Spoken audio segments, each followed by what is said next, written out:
आज का ये एपिसोड शुरू करने से पहले एक छोटी सी बात। क्या आप भी अपना पॉडकास्ट बनाने की सोच रहे हैं? तो एंकर ट्राई कीजिए। ये पॉडकास्ट बनाने का सबसे आसान तरीका है। नंबर एक, ये फ्री है। नंबर दो, इसमें कई सारे ऐसे टूल्स हैं जो आपको अपने फोन और कंप्यूटर पर रिकॉर्ड और एडिट करने की फैसिलिटी देते हैं।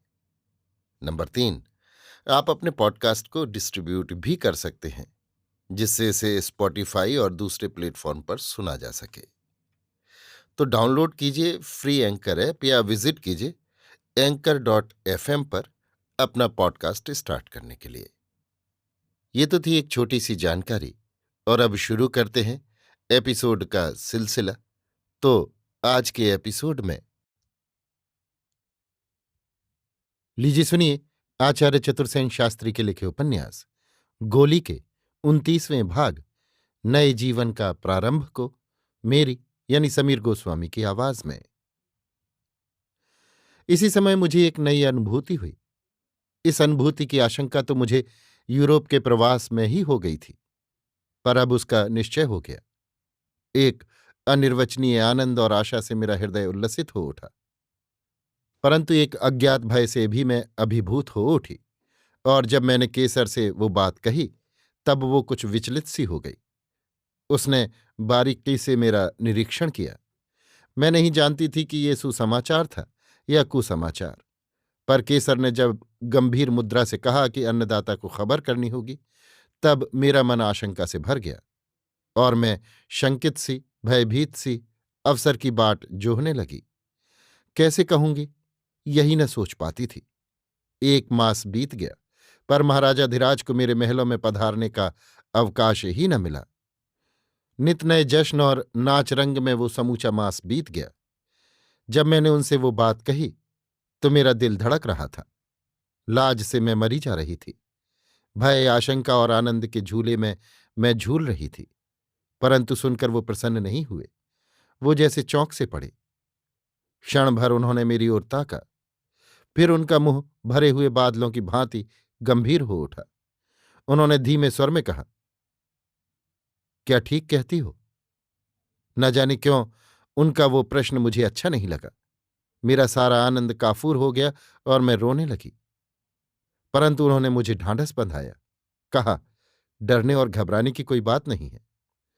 उनका ये आश्वासन इतना ठंडा था कि मैं रोना भी भूल गई।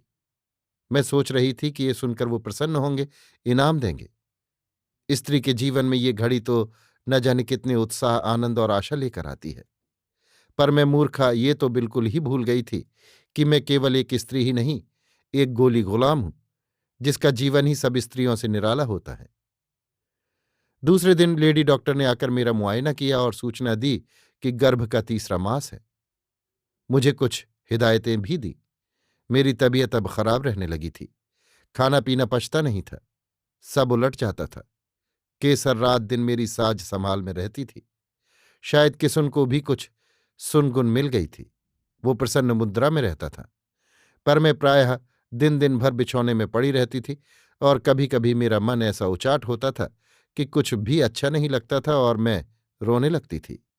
मैं नहीं समझ पा रही थी कि ये सब कुछ अच्छा हो रहा है या बुरा। 2-4 दिन में ही महाराज ने मुझे बुला भेजा। वो अकेले बैठे शराब पी रहे थे। मुझे देखकर बोले, आओ बैठो, तबीयत कैसी है? मैं जवाब न दे सकी, रोने लगी। मुझे ऐसा प्रतीत हुआ जैसे वो अब रुखाई से बात कर रहे हैं। वो कुछ देर चुपचाप शराब पीते रहे। मैं भी चुपचाप बैठी रही।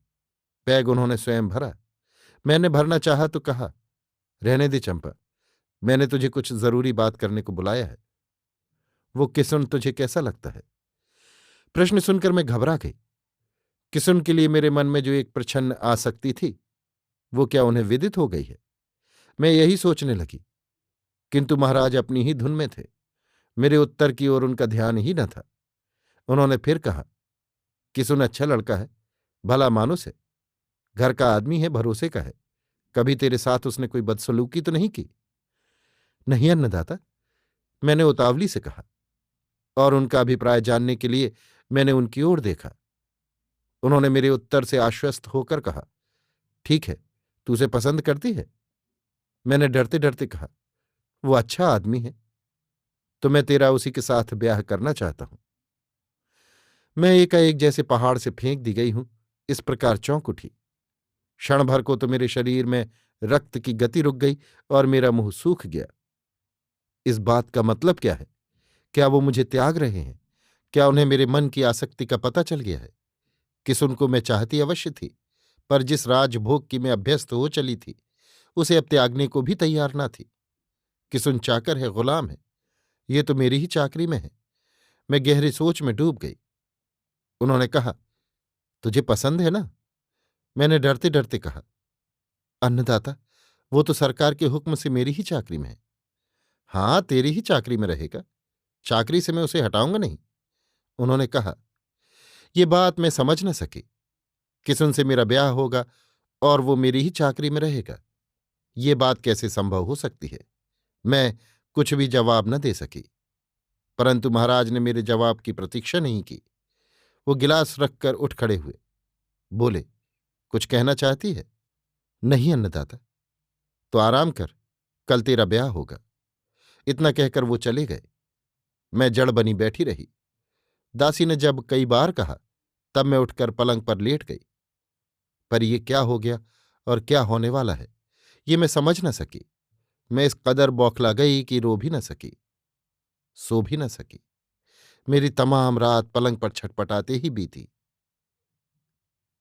अभी आप सुन रहे थे आचार्य चतुर्सेन शास्त्री के लिखे उपन्यास गोली के 29वें भाग नए जीवन का प्रारंभ को मेरी यानी समीर गोस्वामी की आवाज में।